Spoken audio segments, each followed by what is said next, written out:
Bonjour à toutes et à tous. Ce petit bout de conversation sera redistribué plus tard sur notre chaîne YouTube. Je voudrais solennellement inviter notre frère, notre collègue, le docteur en droit, Ibrahim Cissé Bakongo, ministre du despote Alassane Dramane Ouattara, à nous rendre un très grand service, c'est d'entrer en pénitence et de se taire, de se repentir devant les Ivoiriens avant de pouvoir encore parler publiquement. Je vous invite à bien vouloir protéger et partager cette courte émission que je fais en exclusivité sur cette chaîne Facebook Franklin Nyamsi et qui sera rediffusée à mon arrivée chez moi sur notre chaîne YouTube Franklin Nyamsi Ouakameroun, l'Afrique des libertés. Ivoiriennes, Ivoiriens, je vous salue. Amis africaines, Africains, amis européens, asiatiques, américains, je vous salue. Merci d'assurer un partage massif à cette brève adresse au docteur Ibrahim Cissé Bakongo, ministre, ou plutôt ministron du despote Alassane Dramane Ouattara en Côte d'Ivoire, qui n'en finit pas d'empuantir l'atmosphère politique en Côte d'Ivoire par des prises de parole aussi bien saugrenues qu'incongrues. Je vais dire en quelques mots pourquoi Ibrahim Cissé Bakongo devrait entrer en pénitence, entrer en repentance, demander pardon aux Ivoiriens avant de pouvoir parler encore aux Ivoiriens. Entrer en pénitence, c'est une expression qui veut dire entrer dans une méditation, une sorte de véritable prière intérieure pour se demander s'il possède encore les clés de son âme, c'est-à-dire de sa valeur profonde d'être humain. Entrer en repentance, c'est, comme tout être humain normalement constitué, reconnaître ses fautes, reconnaître ses erreurs. C'est quand on est entré en pénitence et en repentance qu'on est à nouveau apte à prendre la parole sur la place publique, à prendre la parole devant la cité.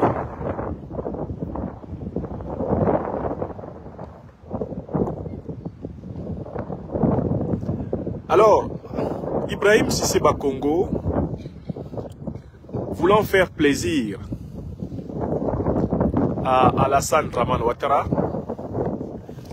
Ibrahim Cissé Bakongo, ces derniers temps, a multiplié des saillies, des sorties verbales incontrôlées pour donner le sentiment qu'il est véritablement le sofa intellectuel de la Ouattari, la caution intellectuelle de la Ouattari, celui qui a réponse à toutes les critiques et à toutes les aux critiques et aux objections infondées. Mais qui est Cissé Bakongo? Cissé Bakongo est quelqu'un qui a fait des études universitaires de droit, sanctionné par un doctorat en droit. Donc c'est quelqu'un qui devrait être cité parmi les juristes ivoiriens et africains.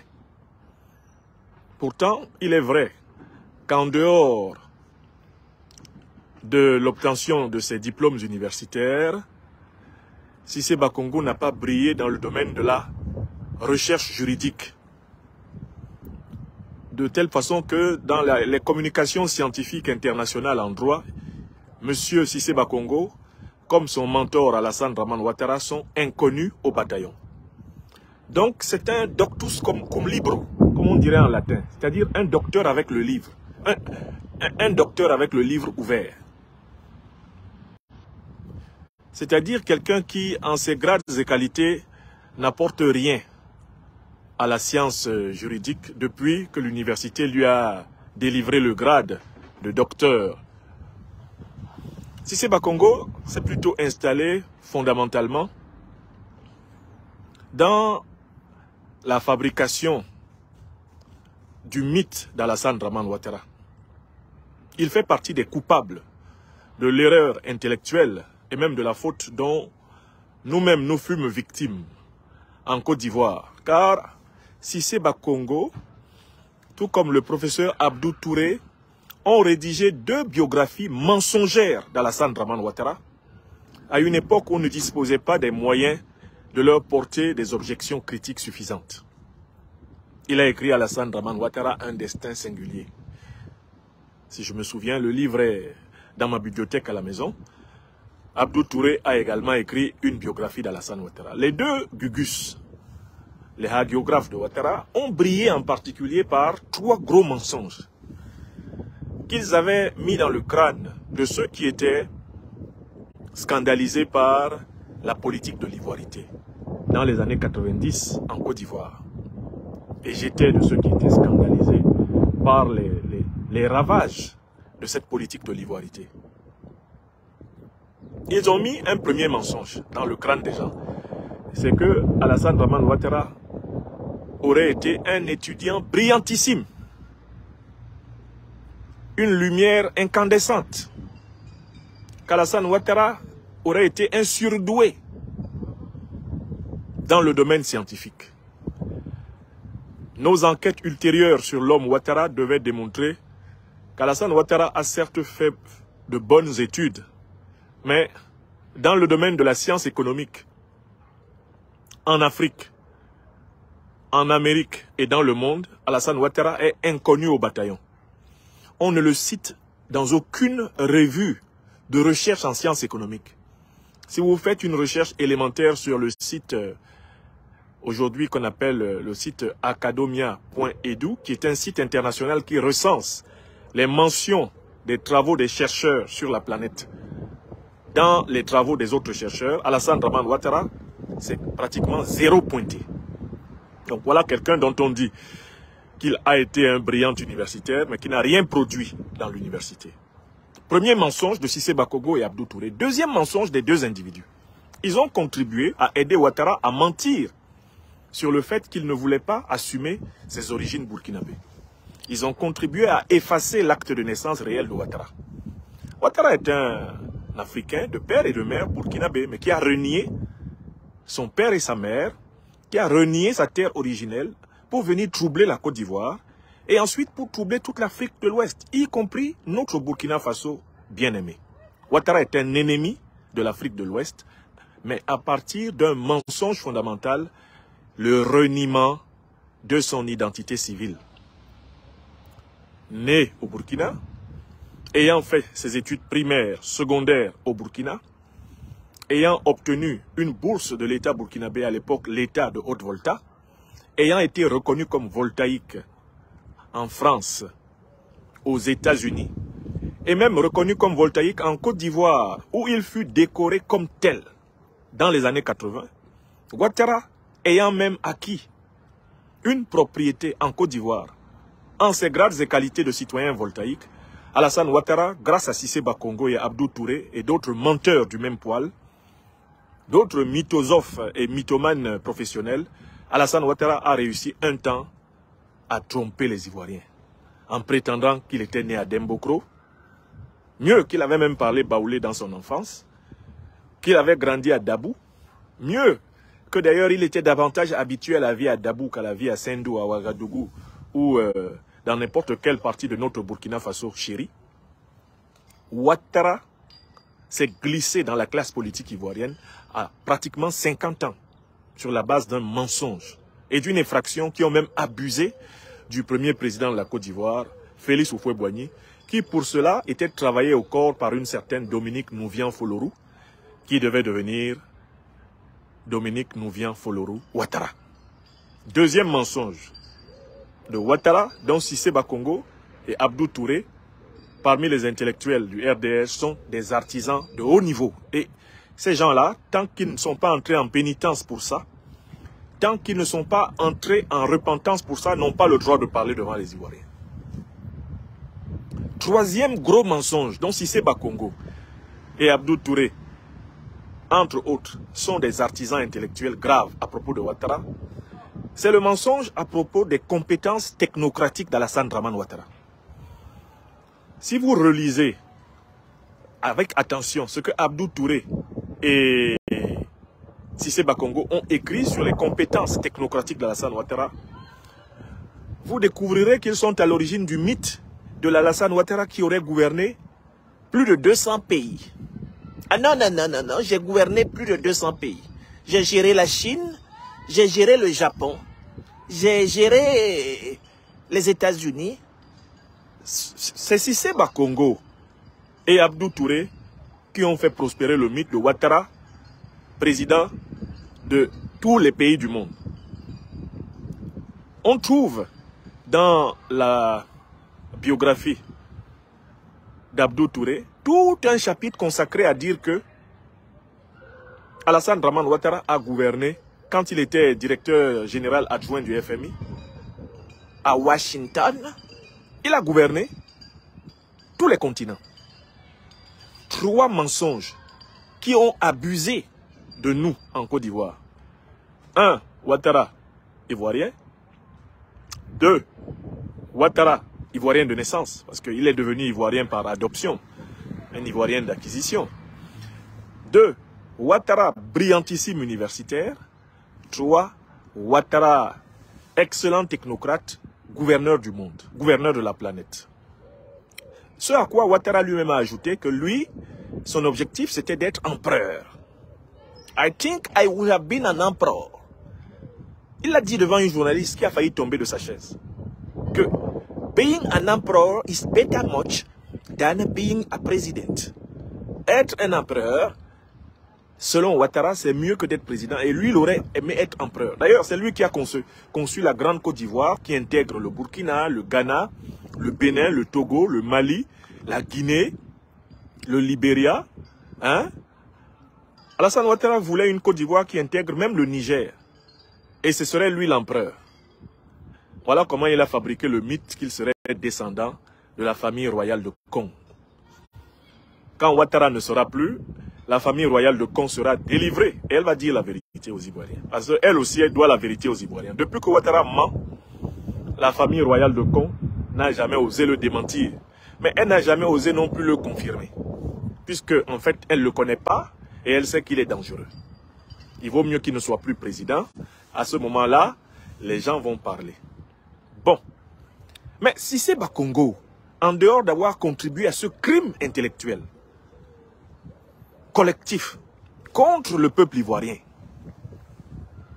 en dehors d'avoir participé à cette nuisance contre le peuple ivoirien en fabriquant un personnage mythologique de Ouattara, Cissé Bakongo est coupable en dernière date d'avoir participé à la grande mascarade qui a permis à Alassane Ouattara de s'octroyer un 3e mandat anticonstitutionnel au mépris de l'article 55 de la Constitution ivoirienne à la tête de la Côte d'Ivoire. Cissé Bakongo, du haut de son grade de docteur de l'université en droit, a dit devant 2 journalistes, un sur place venu l'interviewer en Côte d'Ivoire et un autre sur la chaîne Africa 24. Il a dit que la loi ivoirienne ne permettait pas à Alassane Dramane Ouattara, qui en était à son 2e mandat constitutionnel, d'en envisager un 3e. Cissé Bakongo a fait valoir à cette occasion qu'il existait un article 183 de la Constitution ivoirienne qui disait que les dispositions de la législation de 2000 qui n'ont pas été changées sont réputées demeurer valables et que ce principe s'enseignait en première année de droit. C'est élémentaire, c'est le principe de la continuité législative. En vertu donc de ce principe, les articles 55 et 183 de la Constitution de 2016 interdisaient formellement, il n'y avait aucune interprétation possible qui permette un 3e mandat.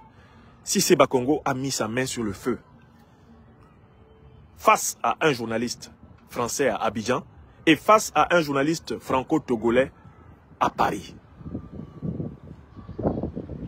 Quelque temps plus tard, Alassane Ouattara décide que c'est lui seul qui connaît le sens de la constitution ivoirienne. Qui connaît la constitution ivoirienne mieux que moi? Qui a écrit cette constitution? Qui connaît la constitution ivoirienne mieux que Ado? Ouattara a violé les articles 55 et 183. Sans oublier que son propre ministre de la Justice, le voyoucrate Sansan Kambilé, s'était rendu devant l'Assemblée nationale de Côte d'Ivoire et avait juré ses grands dieux sur les ergots de sa connaissance de la science juridique, administrative et politique. Sansan Kambilé, cette tête, eh bien, de traître, qui aujourd'hui plastronne au sommet d'une justice ivoirienne dévoyée, Sansan Kambilé, lui aussi, avait juré devant la représentation nationale qu'il était impossible, ce sont les mots de Sansan Kambilé, pour Alassane Dramane Ouattara d'envisager un troisième mandat. D'autres ministres de Ouattara avaient fait dans de nombreux meetings la même promesse, et d'ailleurs, Alassane Ouattara lui-même l'avait déclaré. La nouvelle constitution, ça ne change pas, hein? Pas de troisième mandat, on va respecter la clause de limitation des mandats. Ouattara avait mené la campagne référendaire de 2016 pour le compte du RHDP en diffusant dans le peuple ivoirien des tracts dans lesquels il disait « Il est hors de question de modifier la clause de limitation de mandat ». Y aura-t-il un troisième mandat pour le président de la République sortant? Réponse non. Cela fut distribué au peuple ivoirien du nord au sud, de l'est à l'ouest, en passant par le centre, dans les mois d'octobre à novembre 2016. Cissé Bakongo, qui s'est donc rendu coupable de ce parjure, qui s'est rendu coupable de cette mystification, qui s'est rendu coupable de cette violation de sa parole d'honneur d'intellectuel. Cissé Bakongo qui a mis sa main sur le feu, de la même façon que Sansan Kambilé, comme me le rappelle Aoudi Kwasi.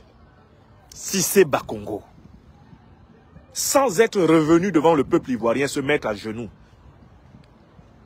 se demander pardon pour ce crime intellectuel. Où Cissé Bakongo prend-il la force de menacer l'opposition ivoirienne? Où prend-il la force de tenser l'opposition ivoirienne? Où Cissé Bakongo prend-il la force de se mettre devant une caméra et de dire aux Ivoiriens qu'Alassane Dramane Ouattara est leur président légal et légitime, que le RHDP au pouvoir n'est pas un parti de voyous, de branquignols, de criminels et d'ignards, que le RHDP n'est pas une organisation archaïque, despotique et abominable? Où Cissé Bakongo trouve-t-il la force de le faire? Alors, je voulais dire à Cissé Bakongo que quand on a commis des erreurs, en tant qu'être humain, on doit le reconnaître.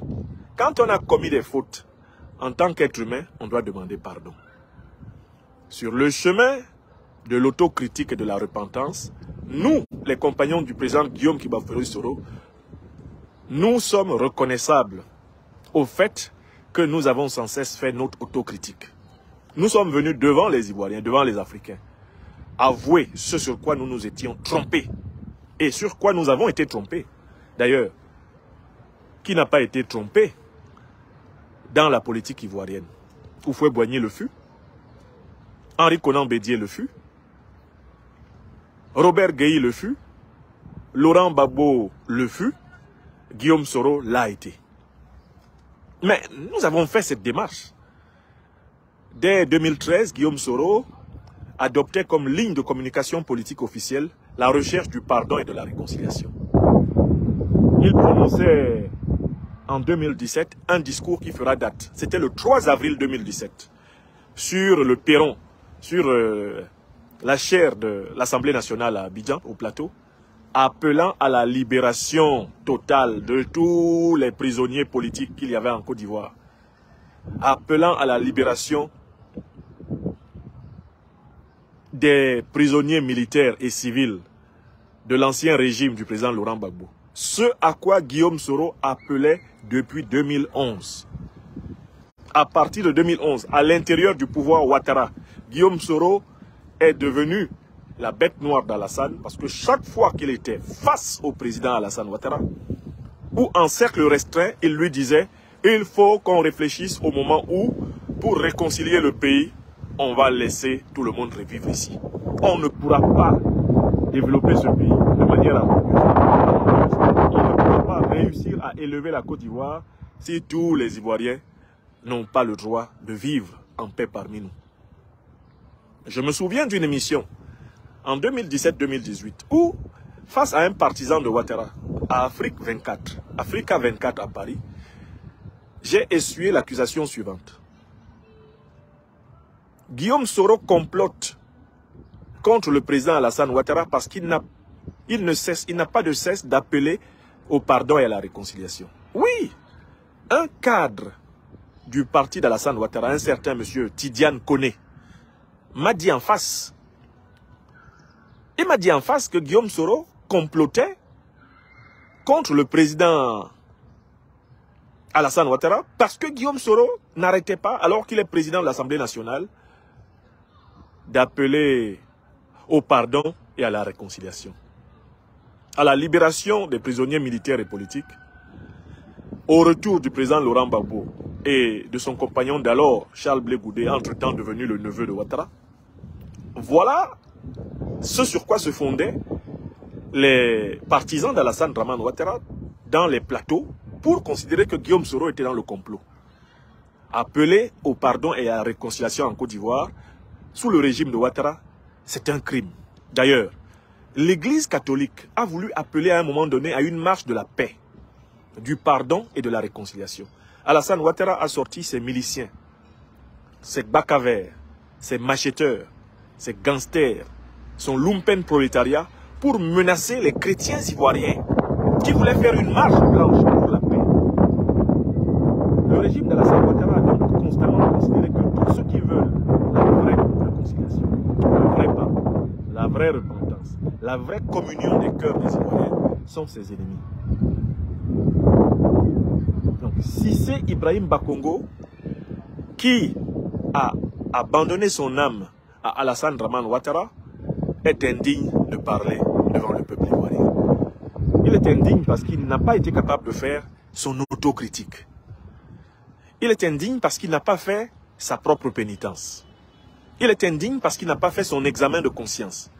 Il est indigne parce qu'il ne se rend même pas compte que pendant qu'il parle de cette façon-là, des Ivoiriennes et des Ivoiriens, dont de nombreux sont encore détenus et trimballés dans les prisons politiques d'Alassane Ouattara, comme les prisonniers militaires et civils de la période Babou, ou nos camarades du mouvement Génération et Peuple Solidaire, Koné Kamaraté Souleymane, Soultoussou, Kader Doumbia, et tous ceux qui n'ont eu pour seul péché devant le Saint-Esprit ouattarien que le fait d'avoir un jour servi l'État de Côte d'Ivoire aux côtés de Guillaume Bafoury Soro, ou d'avoir été ses compagnons fidèles, eh bien, Cissé Bakongo s'exprime comme cela pendant que cette Côte d'Ivoire-là, qui représente bien la majorité du peuple ivoirien, est en souffrance. Alassane Ouattara, qui prétend avoir été élu en 2020, a organisé une mascarade électorale. Il a exclu 44 Ivoiriens de l'élection présidentielle.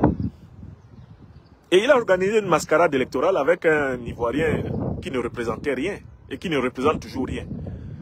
Le violeur de notre jeune sœur bien-aimée Sophie Dancia, l'infâme Kakabé. Et pour se moquer des Ivoiriens, Alassane Ouattara a attribué le ministère de la Réconciliation à un criminel, à un violeur, à un truand de la pire espèce, Konan Kouadio Bertin. Et c'est celui-là qui se promène à travers la Côte d'Ivoire et les diasporas, soi-disant pour prêcher la réconciliation, alors même qu'il n'a pas fait sa propre autocritique de vendeur de la nation, de truand de la nation, de violeurs, de nos sœurs, de nos épouses, de nos enfants, en Côte d'Ivoire.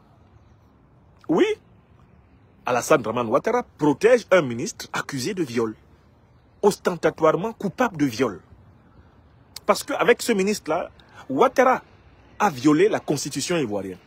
J'avais fait remarquer en son temps que parce que Kakabé a accompagné Ouattara pour violer la constitution ivoirienne, Alassane Ouattara n'était pas gêné de couvrir Kakabé qui viole les femmes en Côte d'Ivoire, qui a violé Sophie Dancia et qui n'est toujours pas puni et qui n'a demandé pardon à personne Parce qu'il a de son côté la force.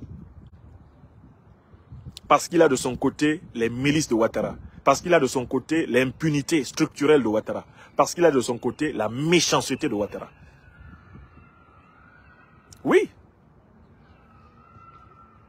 Alassane Dramane Ouattara est un usurpateur. Pour nous, les fidèles compagnons du président Guillaume Kibafori Soro, Alassane Ouattara n'est pas le président de la République de Côte d'Ivoire. Car il n'avait pas droit à la candidature en 2020. Et ce qu'il appelle élection n'en était pas une. Tant pis pour ceux qui continuent à l'appeler président de la République, chef de l'État, c'est leur problème. De la bouche de Guillaume Soro et de ses véritables compagnons, Ouattara n'est que le président du RHDP. Il est l'usurpateur du palais présidentiel. Cissé Bakongo connaît les arguments juridiques, constitutionnels en vertu desquels Alassane Ouattara est un dirigeant anticonstitutionnel, légiphobe, légicide, ennemi de la loi, ennemi de la justice, ennemi de la repentance, ennemi de la réconciliation, de la paix et du bien du peuple ivoirien et par extension du peuple africain. On a vu son rôle nocif dans la souffrance du peuple malien. Et on voit comment il essaie de s'incruster à nouveau au Burkina pour y entreposer les moyens de déstabiliser ce pays que le capitaine Ibrahim Traoré et ses compagnons essaient de sortir de la tragédie. Ouattara fait ami-ami. Il héberge les troupes que le Burkina Faso a chassées de son sol. Alors que le Burkina a compris qu'on ne peut pas combattre le terrorisme en s'appuyant sur les forces de l'OTAN qui ont fait venir le terrorisme à travers le saccage de la Libye et l'armement donné à Al-Qaïda et à l'État islamique, tout comme la couverture médiatique, Alassane Ouattara a fait de la Côte d'Ivoire une base arrière des forces impérialistes criminelles anti-africaines. Cissé Bakongo devrait regarder cela en face, au lieu d'aller menacer notre sœur aînée bien-aimée, Madame Odette Lorugnon, militante et cadre du PPACI. Je n'ai pas toujours eu des rapports cordiaux avec Madame Lorugnon. Mais c'est une citoyenne ivoirienne. Elle a le droit, en tant que cadre de l'opposition, de s'exprimer. Et ce n'est surtout pas Cissé Bakongo qui peut lui couper la parole. Alors que Cissé Bakongo n'a fait ni sa pénitence, ni son autocritique, ni sa repentance, pour pouvoir avoir dignité à la parole publique. Donc, je viens ici lui dire, Monsieur Cissé Bakongo, si vous avez encore un tout petit respect pour votre doctorat, votre obscur doctorat, qui ne vous a même pas servi à contribuer à la science juridique ivoirienne ou internationale, Cissé Bakongo, s'il vous plaît, allez en pénitence, entrez en repentance et en autocritique, et revenez-nous avec un langage d'humilité, avant qu'il ne soit trop tard pour vous. Si la chute du régime Ouattara vous trouve dans l'état de langage dans lequel vous êtes, vous n'aurez à en vouloir qu'à vous-même, Cissé Bakongo. Ce qui vous arrivera, c'est exactement ce que vous aurez cherché. Par votre endurance dans le mal, votre persévérance dans la surdité, à la souffrance de vos frères et sœurs en humanité, les Africains de Côte d'Ivoire, les Ivoiriens d'Afrique. Vous ne pourrez plus jamais entraîner le peuple ivoirien, encore moins le peuple ivoirien du Nord, dans votre affaire, qui consistait à vous présenter comme des exclus, des parias, alors qu'il s'agissait de capturer l'État de Côte d'Ivoire et de réduire tout le peuple ivoirien en esclavage, derrière vos jérémiades. C'est terminé. Le peuple malien est délivré de vos micmacs. Le peuple burkinabé est délivré de vos micmacs. Ouattara et vous. Le peuple guinéen est délivré de vos micmacs. Ouattara et vous. Vous êtes isolés. Vous êtes aujourd'hui regardés par tous les Africains comme les suppôts de la domination néocolonialiste française. En Côte d'Ivoire et en Afrique de l'Ouest et en Afrique en général. Et l'Afrique tout entière se lève tous les matins et dort tous les soirs et marche tous les jours en priant pour votre chute spectaculaire. Cela arrivera. Et ce que je vous souhaite aujourd'hui, 29 mars 2023, Cissé Bakongo, c'est qu'avant que cela n'arrive, vous soyez passé par votre pénitence, votre repentance, votre autocritique et votre prise humble de parole publique. Ne laissez pas l'histoire rendre irréversible vos déboires. Anticipez, retrouvez un langage mesuré. Car, pendant que vous pensez avoir définitivement écrasé Guillaume Kibafouri Soro et ses compagnons que nous sommes, sur le monde visible où vous croyez mener au score, vous ne voyez pas qu'il y a un immense voile qui vous cache la réalité du monde invisible dans lequel vous êtes d'ores et déjà perdu et tombé. Laissez Madame Odette Lorognon tranquille, laissez l'opposition ivoirienne tranquille, laissez le peuple ivoirien tranquille.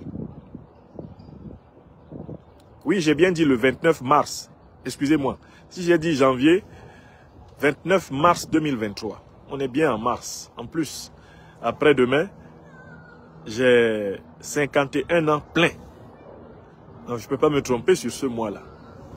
29 mars 2023. Merci, mon cher Bamogo, de la correction. Donc, je finissais en disant à Cissé Bakongo, il est encore temps de chercher son âme là où il est abandonné.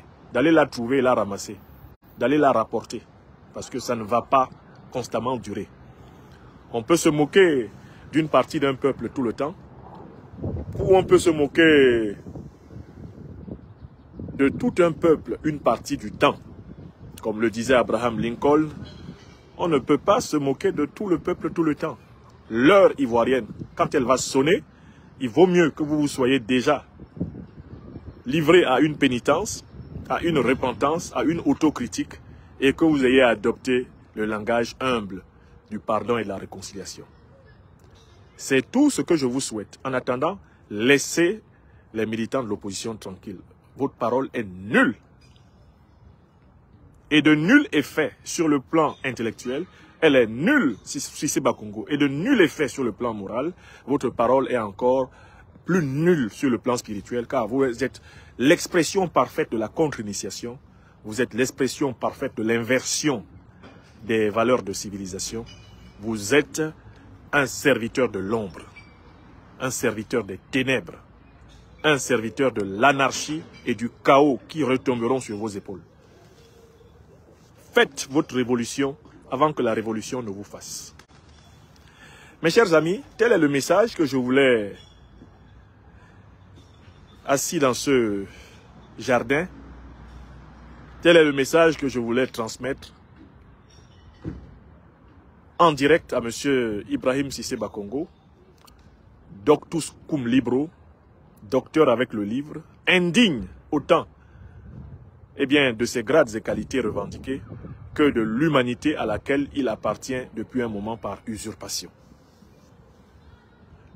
Merci de lui transmettre ce message et vivement le rassemblement des forces de l'opposition ivoirienne pour mener la seule bataille qui vaille, la libération de la Côte d'Ivoire de la capture des Ouattara. Soyez bénis. Portez-vous bien. Cette brève émission sera rediffusée tout à l'heure sur notre chaîne YouTube, Franklin Nyamsi Wa Cameroun, l'Afrique des libertés. Portez-vous bien. Merci de l'avoir partagé.